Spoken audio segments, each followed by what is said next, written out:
Saya punya abang, saya punya adik, tapi ya ketika saya telepon saya perlu tempat, mereka dengan dia menjawabnya berani berbuat, berani bertanggung jawab. Jadi saat itu nggak ada tempat, Bang.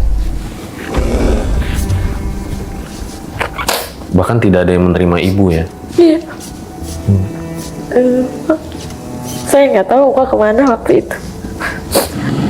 Jadi hanya ibu H inilah yang masih mau mendengar ya, maksudnya masih mau, sudah ya kalau gitu inilah perjalanan akhirnya menuju ke pesugihan itu.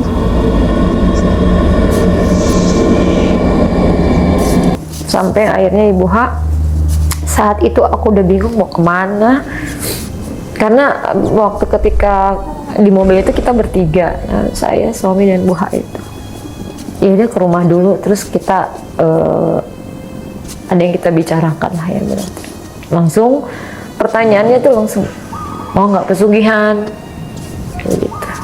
Sebenarnya ya belum pernah ngalamin ya Bang, cuma dengan janji pesugihan itu pasti dapat uang banyak ya kan, untuk dapat menyelesaikan urusan ini. Mungkin kalau saya dapat uangnya banyak dan bisa menutup hutang-hutang, mereka akan terima saya lagi kan.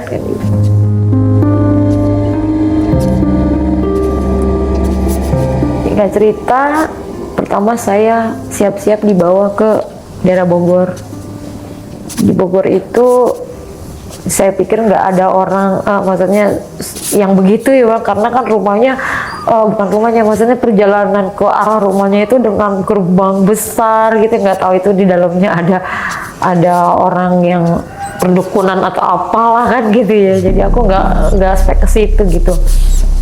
Jadi masuk ke dalam, ternyata di situ ada 2 bilik, yang dari bilik lah gitu, dari bilik buat pertemuan dengan kuncennya sama melakukan ritual.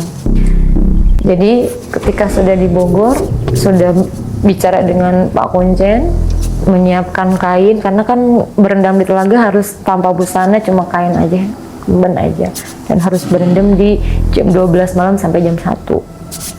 Setelah sudah jam 12 kurang itu saya udah siap-siap ganti kemben. Sebelum melangkah ke telaga itu ya ditaburin dulu Bang, kembang ya biasa, dinyalain dupa gitu, dan saya masuk ke dalam telaga itu. Sendiri ya Bu? Sendiri.